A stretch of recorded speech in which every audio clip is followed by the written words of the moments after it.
So let's continue working with the data. For example, I want to transfer my chart from Excel to Word, but I would like to transfer it in such a way that I will be able to make some changes in my Word document.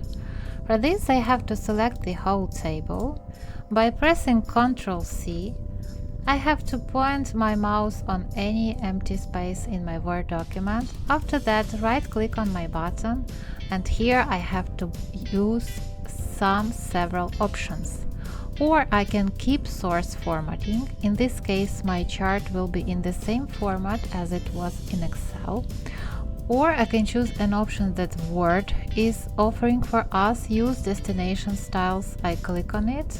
But here I can see that some templates are not on the same place. For this, I have to select this column and center it or align it by the right side. And now I can make any changes in my Word document. Let's change something up here. Let's write 0.5 here, and I will change from 0.5 to 1, for example. And now if I would like to renew this data that are present in Word document, to renew it in Excel document, nothing won't happen. So this is how it works.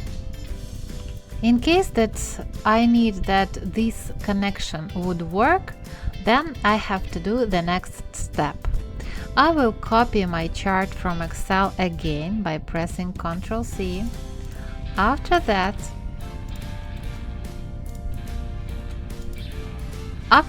again, I have to choose here link and keep source formatting, or I can choose link and use destination styles, but better to choose this one. Let's click on it.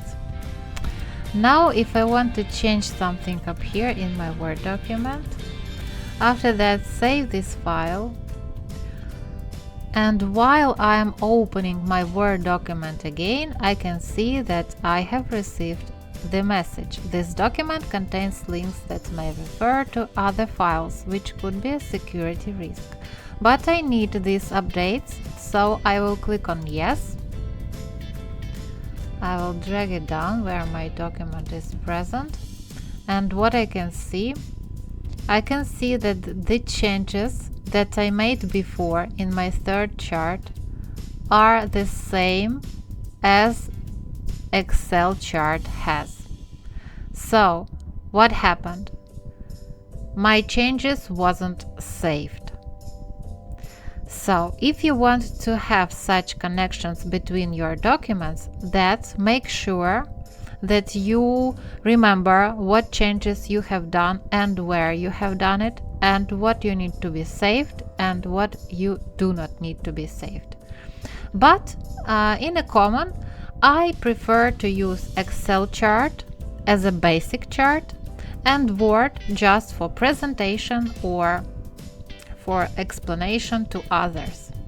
So my basic chart is in my Excel document.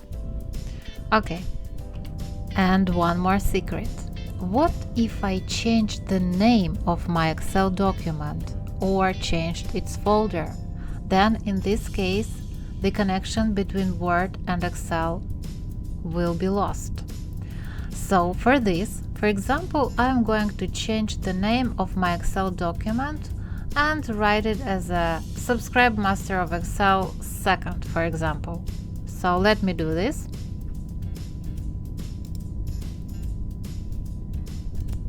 I saved it. As you can see, it is named Subscribe Master of Excel 2.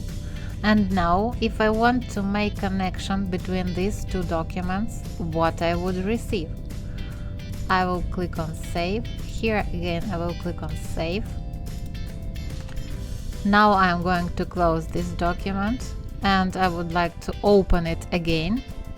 And again, I'm receiving the message that this document contains links. I click on Yes. So if I want to make a new connection, for this I have to go to File, Info, and here below I can see Edit Links to File. Here I should select this second document that I've created, named Subscribe Master of Excel 2. This is it. You can see it. And click OK. And now all my changes will be saved and my data will be automatically updated by changing it in Excel document and transferring it to Word. The same operation you can do while you are changing the folder of your saved Excel workbook, and as I explained before, when you are changing the name of your document. All connections with your document you can see in the same folder as I previously showed you. By selecting again File, Info, Edit Links to Files, you can see here all connections that are present with your document. So perfect, I hope it's clear. If you have any questions, don't hesitate to leave it in the comments below this video. If you would like to learn more about Excel, then you can enroll to my Excel course for beginners. Till the next video, bye bye!